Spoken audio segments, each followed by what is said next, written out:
Bismillahirrahmanirrahim. Alhamdulillahirabbil alamin. Wa bihi nasta'in 'ala umurid dunya waddin. Wassalatu wassalamu 'ala asyrafil anbiya wal mursalin sayyidina Muhammadin khatamin nabiyyin wa 'ala alihi wa sahbihi wat tabi'in wa tabi'it tabi'in wa man tabi'ahum bi ihsanin ila yaumiddin wa 'alaina ma'ahum wa fihim bi rahmatika ya arhamar rahimin. Amma ba'd. Masuk ke ayat berikutnya, surat Al-Fatihah, ayat yang berikutnya, yaitu ihdinas siratal mustaqim. Setelah kita tenang ketika kita bersandar hanya kepada Allah, iyyaka na'budu, kita beribadah hanya kepada Allah, menyembah hanya kepada Allah, wa iyyaka nasta'in, dan kita hanya meminta tolong kepada Allah, kita tenang, kita sandarkan semuanya, pertolongan semua akan datang dari Allah Subhanahu wa taala. Fahina idzin yaskunu raw'uka, ketika kamu sudah menyatakan iyyaka na'budu wa iyyaka nasta'in, rasa takut kamu, rasa kekhawatiran kamu menjadi tenang, hilang. Kamu menjadi tenang. Kenapa? Karena wa iyyaka nasta'in, gak ada lagi yang bisa nolong kita kecuali Allah. Wa ya'lumu tama'uk, dan rasa tamak kamu akan pertolongan Allah akan tambah besar. Kamu akan betul-betul menaruh harapan, positive thinking, dan husnudzon yang sangat besar untuk mendapatkan pertolongan dari Allah Subhanahu wa ta'ala. Maka ketika kamu betul-betul harapan kamu besar, maka fas'alhu bihi kamalal istiqamah, minta kesempurnaan istiqamah. Biqaulika, dengan perkataan kita ayat selanjutnya, ihdinas siratal mustaqim. Jadi kita doa minta jalan yang lurus, minta petunjuk kepada Allah, itu setelah kita tadi itu sudah tenang, kemudian besar harapan kita akan ditolong oleh Allah Subhanahu wa ta'ala. Ya Allah, ihdina, beri kami petunjuk, as-siratal mustaqim, jalan yang lurus. Minta jalan yang lurus, ya. Al-Imam Al-Qushairi dalam Risalah Qushairiyah menyampaikan yang disampaikan oleh Imam Abu Ali Ad-Daqqaq, bahwa derajat orang untuk sampai ke istiqomah itu ada 3. Yang pertama adalah at-taqwim, meluruskan dulu. Kan kita ini kan kebanyakan masih bengkok ya, belum lurus kita ini. Diluruskan dulu. Takwim, diluruskan dulu. Ketika kita sudah meluruskan yang bengkok-bengkok ini, maka naik ke derajat yang berikutnya, yaitu adalah al-iqamah, jejeke kalau kata orang Jawa. Dijejeke, diluruskan. Setelah mengembalikan yang bengkok, diluruskan, kemudian diluruskan, dimantapkan kelurusannya ini. Ayo, jangan bengkok lagi, jangan bengkok lagi, jangan bengkok lagi, gitu.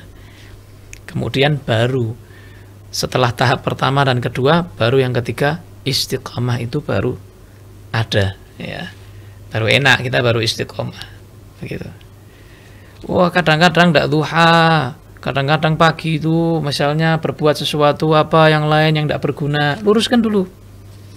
Ketika bisa diluruskan, sudah berbuat sesuatu yang berguna, ya, biasakan duha, oh 2 dulu, 2. Ayo 2, paksa tiap hari 2 begitu. Nanti lama-kelamaan enteng sudah, gampang, 2 rakaat gampang, 4 rakaat gampang, 8 rakaat gampang, begitu. Itu orang buka istiqomah begitu ya. Istiqomah ini luar biasa ya. Sering kita dengar al-istiqamah khairum min alfi karamah. 1, keistiqomahan itu lebih baik daripada 1000 keramat, gitu kan. Ada lagi makalah yang lain mengatakan al-istiqamah ainul karamah. Istiqomah itu ya inti dari keramat. Keramat itu ya istiqomah ya. Makanya ketika Allah mensifati para wali di dalam Al-Qur'an, Allah sifati mereka dengan apa? Tsumastaqamu. Mereka istiqomah. Ya, mereka istiqomah. Wa allaw istaqamu 'ala tariqati la asqainakum ma'an ghadaqa. Ya. Jadi istiqomah, ya mereka orang-orang yang istiqomah. Gak gampang orang istiqomah itu, ya gak gampang orang istiqomah. Minta sama Allah jalan yang lurus. Maka ketika kamu minta jalan yang lurus ini, fanwi bihi al-yambu alladhi yashrabu minhu sallallahu alaihi wasallam wa huwa ainul hayah.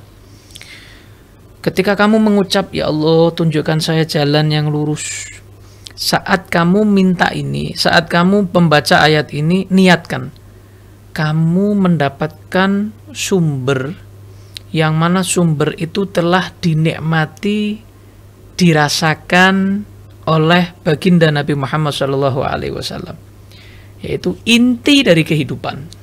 Apa inti dari kehidupan? Jalan yang lurus, inti dari kehidupan. Apa? Ani ruhas syariah alladhi jismuhu kamalul istiqamah, yaitu ruhnya syariat. Kita sering menjalankan syariat, kebanyakan masih zahirnya. Sama seperti kita jasad, nih tubuh kita, ada ruhnya. Kalau nggak ada ruh, meninggal, wafat. Begitu juga syariat. Syariat Islam ini ada jasadnya, ada juga ruhnya. Nah, ruhnya yang paling ngerti Nabi Muhammad. Maka ketika kita minta ihdinas siratal mustaqim, ya Allah berikan kami petunjuk untuk mendapatkan jalan yang lurus, niatkan kamu mendapatkan itu. Mendapatkan ruhnya syariat. Jadi bukan hanya sholat biasa, tapi sholat yang memiliki ruh. Bukan hanya sholat yang biasa, tapi sholat yang tanha anil fahsya'i wal munkar, menjaga kamu daripada perbuatan keji dan keburukan. Gitu. Jadi jasad daripada syariat adalah istiqomah. Ruhnya kamu minta sama Allah supaya kita bisa mendapatkan ruh daripada syariat itu, insya Allah, dengan izin Allah Subhanahu wa Ta'ala. Nah, hidayah ini nggak cuma satu macam. Hidayah ini ada hidayah ammah, ada hidayah khassah. Ada hidayah itu yang sifatnya umum. Ya, orang ini jadikan orang Islam, ya dapat hidayah dia, jadi orang Islam. Umum, ya banyak orang masuk Islam, banyak orang menganut agama Islam, banyak dapat hidayah dia untuk menjadi orang Islam. Tapi ada lagi hidayah khassah, hidayah yang khusus. Sebagaimana firman Allah Subhanahu wa Ta'ala, ya, faman yuridillahu ayyahdiyahu yashrah sadrahu lil Islam.